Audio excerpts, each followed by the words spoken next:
Viva Voz, com Vera Magalhães.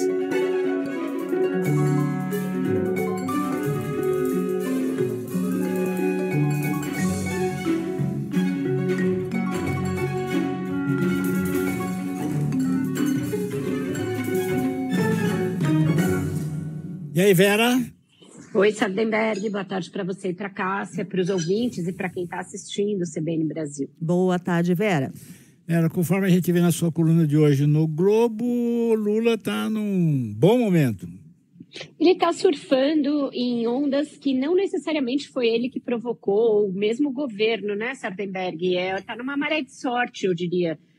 Porque ele foi para a Assembleia da ONU com um propósito, que era o de fazer aquele discurso duro, como ele de fato fez, e repisar a questão da soberania, mas ele não contava com aquele biscoito ali dado pelo Donald Trump no final da fala dele. E aquilo acabou pautando o resto da viagem e pautando também a ideia da continuidade das negociações entre Brasil e Estados Unidos. Depois, a gente ficou sabendo que, para além da química que rolou entre o Lula e o Trump, teve, na verdade, um trabalho ali do setor privado brasileiro, que incluiu, inclusive, o encontro do Joesley com o Trump e uma negociação para mostrar ali que a carne brasileira talvez deva entrar na lista de exceções. Então, tem um caminho que foi sendo azeitado pelo setor privado quando o governo mal conseguia qualquer contato com qualquer integrante do governo e que pode resultar aí numa negociação em que o governo consiga liberar mais produtos do tarifaço. Isso vai ser claramente um gol do governo, porque o Eduardo Bolsonaro ficou lá negociando o tarifaço, se regozijando, dizendo que foi ele que impingiu ao Brasil a tarifa de 50%, que outras sanções viriam caso o Jair Bolsonaro não fosse anistiado. Essa pauta da anistia entrou num vórtice agora negativo, depois da PEC da blindagem. A associação entre os dois assuntos foi fatal para os planos dos bolsonaristas, que já não eram simples, porque o Supremo sempre disse que não aceitaria anistia nenhuma. Então, a gente vê como se fosse uma gangorra, em que o Lula está num momento muito bom, surfando várias ondas, que nem todas elas foram criadas por iniciativas exitosas do governo, mas ou por golpes de sorte, ou por ações mal calculadas, mal planejadas e mal executadas pela direita. E o bolsonarismo, em compensação, vive o seu pior momento, como se estivesse ali no chão, na gangorra, porque a anistia está naufragando, o acordão para rever as penas também está esbarrando na intransigência da direita.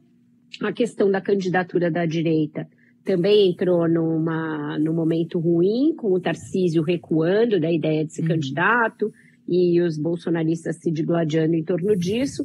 Então, a semana termina com esse saldo. Vamos ver se ele permanece, se o governo consegue pegar essa lufada de vento que recebeu e entrar realmente numa fase melhor. É uma coisa que a gente tem que aguardar os próximos dias para ver se essa tendência positiva desse momento para o governo se mantém, né, Vera? Exato, porque tem aí a semana que vem um teste importante, Cássia, que é a votação do projeto que isenta quem ganha até R$5.000 do imposto de renda, lá na Câmara. É o projeto original do governo, tem uma espécie de um clone dele que foi aprovado numa comissão do Senado, mas o que o governo quer que vá adiante é o seu.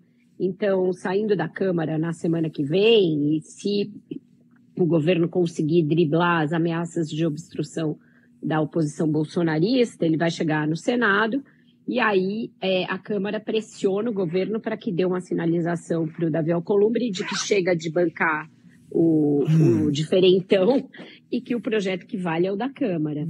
E aí, se passar no Senado, o Lula vai ter aprovado o seu projeto mais importante do ano. E aí, sim, uma iniciativa que é do governo mesmo, né? Tá certo. E a questão da dosimetria, como é que tá? Eu acho que está bem mal parada, Sardenberg, porque esbarrou no seguinte cenário. Os ministros do Supremo ficaram muito irritados de o pessoal daquela conspiração ter vazado, que eles participaram por telefone. Aí, logo em seguida, veio a sanção contra a mulher do Alexandre de Moraes. Eles ficaram mais irritados ainda e recuaram da ideia de fazer parte daquilo. E os bolsonaristas não aceitam acordo, eles não querem nada dessa bobajada de vamos pacificar o país, isso é conversa mole para boi dormir. O que eles querem é anistia para o Jair Bolsonaro. Então eles não querem rever a pena dele em 1 ano ou 2, ou no máximo 3, não é isso que eles querem que ele seja anistiado. E aí começaram a embarrear a ideia do projeto. Então eu acho que o projeto vai aguardar um pouquinho, porque o Hugo Mota viu que é muito desgaste ficar tocando essas agendas todas uma seguida da outra, e ele vai dar um tempo dessa pauta e votar o IR para tentar limpar a barra dele um pouco também. Tá certo. Então falou. Vera Magalhães, obrigado, Vera. Até a semana. Falou, até semana. Até um semana, ótimo fim de Vera. semana para todo mundo. Tchau, tchau. Tchau, tchau. Até.